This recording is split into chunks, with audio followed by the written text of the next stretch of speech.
नमस्कार दोस्तों, स्वागत है आपका हमारे YouTube चैनल पर। जैसा कि आपका टॉपिक है पेस्टिस से संबंधित चल रहा है और इसकी संपूर्ण जानकारी जो इनमें कई बीमारियां होती हैं उनको हम कैसे डिटेक्ट कर सकते हैं उसके बारे में इस वीडियो में अंत तक हम चर्चा करेंगे। तो टेस्टिस की जो सामान्य तकलीफ़ें होती हैं उनको हम उनके सिम्टम्स के आधार पर और एक सेल्फ टेस्टिकुलर एग्जामिनेशन होता है जो कि हम इस वीडियो के अंत में पूरी तरह से डिटेल में बताएंगे, उनके द्वारा हम ये जज कर सकते हैं खुद ही कि ये प्रॉब्लम क्या है। सर्जिकल प्रॉब्लम है तो तुरंत उसको सर्जन को दिखाना होता है। तो ऐसी क्या प्रॉब्लम्स होती हैं जिनको हम तुरंत पकड़ सकते हैं। तो ये जो टेस्टिकुलर पेन होता है ये सबसे इम्पॉर्टेंट सिम्टम होता है। पेन के अलावा आपके पेशाब में जलन भी हो सकती है, बहुत तेज़ दर्द हो रहा है जो कि रिलीफ नहीं मिल रहा है, ऐसे कई सिम्टम्स होते हैं जो हमें पकड़ने चाहिए। इन सब में इम्पॉर्टेंट है पेन। तो पेन और पेनलेस दो तरह की स्वेलिंग होती है, सोजन आ जाती है टेस्टिस के अंदर। तो जो पेनफुल स्वेलिंग होती है वो कौन सी होती है और पेनलेस स्वेलिंग कौन सी होती है उनके बारे में अभी हम बताने वाले हैं। तो पेनफुल स्वेलिंग यानी कि सामान्य तौर पर ये होती है एपिडिडमाइटिस, एपिडिडमोऑर्काइटिस, ऑर्काइटिस, टेस्टिकुलर एब्सेस और उन सबसे भी खतरनाक होती है टेस्टिकुलर टॉर्शन। तो एपिडिडमोऑर्काइटिस, ऑर्काइटिस, टेस्टिकुलर एब्सेस ये तो इन्फेक्शंस होती हैं। इनमें साथ में पेशाब में जलन भी हो सकती है, बुखार भी हो सकता है, टेस्टिस का साइज़ भी ज़्यादा बड़ा नहीं होता, थोड़ा सा ही स्वेलिंग आएगी। लेकिन इसको जब हम लिफ्ट करके टेस्टिस को अगर अपन हाथ से लिफ्ट करेंगे तो इन सूजन में और इस दर्द में थोड़ा सा आराम आएगा। और दूसरी तरह की जो स्वेलिंग होती है वो स्वेलिंग इतनी पेनफुल होती है कि आप हाथ भी नहीं लगा सकते। टेस्टिस को लिफ्ट करेंगे तो पेन इंक्रीज़ हो जाएगा, बढ़ जाएगा। ये आमतौर पे कोई ट्रॉमा की भी हिस्ट्री हो सकती है, चोट लगने से भी हो सकती है, या ये किसी प्रकार की सर्दी के अंदर जो मसल जर्क हो जाती है उसकी वजह से भी हो सकती है, या कोई स्पोर्ट्स पर्सन या हैवी एक्सरसाइज करने वाले जो लोग होते हैं उनमें भी ऐसी स्थिति कई बार उत्पन्न हो जाती है। तो ये आमतौर पे 15-16 साल की एज में होती है, उस समय मसल्स स्ट्रॉन्ग होती हैं, उस वजह से ऐसा हो जाता है। तो ये ऐसी जो स्थिति होती है उसमें तुरंत इमरजेंसी में जाना होता है और ट्रीटमेंट लेना होता है। तो अगर कई बार ये डीटॉर्शन करने से भी ठीक हो जाती है, अदरवाइज़ अगर ज़्यादा समय निकाल दिया तो टेस्टिस काला पड़ जाता है और टेस्टिस को निकालना भी पड़ जाता है। तो ये तो दोस्तों रही पेनफुल स्वेलिंग्स। अब हम बात करेंगे पेनलेस स्वेलिंग जो कि और भी ज़्यादा खतरनाक होती हैं किसी विशेष परिस्थिति में।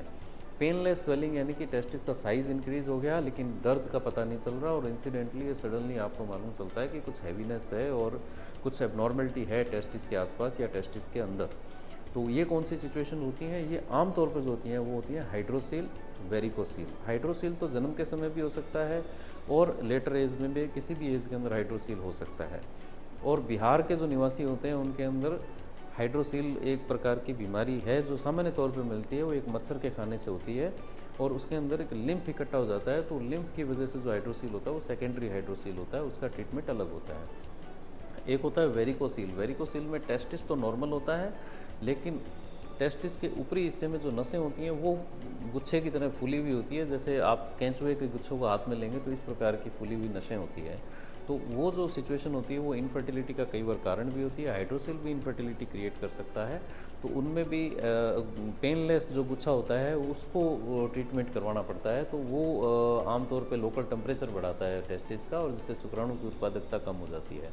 तो ये भी एक बीमारी पेनलेस होती है। और इसके अलावा एक अगर पेनलेस हार्ड स्वेलिंग हो रही है एकदम हार्ड पत्थर की तरह और टेस्टिस का साइज़ पिछले दिनों में अचानक से बढ़ने लगा है तो ये कैंसर का कारण भी हो सकता है। टेस्टिकुलर मास बन जाता है जो कि आमतौर पे कई बार कैंसर का रूप धारण कर लेता है। तो ये पेनलेस स्वेलिंग्स होती हैं। इन सबको हम कैसे एग्जामिन करेंगे। कई बार ये सिस्ट भी होती है इसके अंदर जिसको हम एपिडिडिमल सिस्ट बोलते हैं, जो टेस्टिस के जस्ट ऊपरी हिस्से के अंदर होती है। और एक स्पर्मेटोसील्स भी होते हैं जो स्पर्म खूब सारे गुच्छा बना के इकट्ठे हो जाते हैं तो उनको हम स्पर्मेटोसील भी कहते हैं।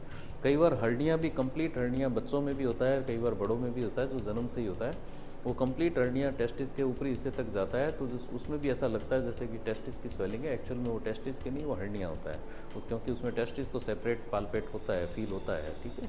अब ये इस टाइप की कई तरह की सूजन्स होती हैं जिनको हम सामान्य तौर पे आप खुद एग्जामिन करके डिटेक्ट कर सकते हैं। इसके अलावा जो स्वेलिंग्स होती हैं इनको हम सेल्फ टेस्टिकुलर एग्जामिनेशन के थ्रू चेक कर सकते हैं। सेल्फ टेस्टिकुलर एग्जामिनेशन 4 स्टेप का होता है।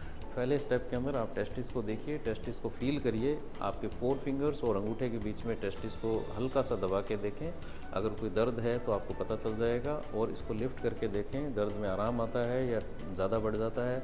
इसकी सरफेस को देखें, स्मूथ सरफेस है, इसका साइज़ दूसरे टेस्टिस से अलग है। 1 बाय 1 दोनों टेस्टिस को एग्जामिन करना होता है, और ये शावर करते टाइम या आप नहा रहे हैं उस समय आप इसको एग्जामिन करें और महीने में कम से कम एक बार देखें। तीसरा स्टेप इसके अंदर होता है टेस्टिस के ऊपर जो कॉर्ड होती है उसको आप फील करके देखें। इसके अलावा चौथा स्टेप ये होता है कि टेस्टिस के अंदर कोई लंप या बम्प, कोई प्रकार का उभार या कोई गांठ इस टाइप की बन रही है तो उसको चेक करें। तो ये सेल्फ टेस्टिस एग्जामिनेशन आप स्वयं कर सकते हैं और इसी से आपको काफ़ी अंदाज़ा हो जाएगा, और महीने में एक बार ज़रूर करें। और इसको करने से आपको कई तरह की बीमारियों के बारे में खुद ही अंदाज़ा हो जाएगा जिनका एक्सप्लेनेशन हमने पहले कर दिया है। तो ये मेरा ख्याल है आपको अच्छा लगा होगा और आपको समझ में भी आया होगा। इसको पूरा देखें वीडियो को, ताकि आपको खुद डिटेक्ट कर सकें। आप खुद डॉक्टर बनने का प्रयास तो न करें, कम से कम आपको एक प्राइमरी लेवल पे अंदाज़ा हो जाए कि ये क्या तकलीफ़ है, ताकि हम डॉक्टर के पास जा सकें।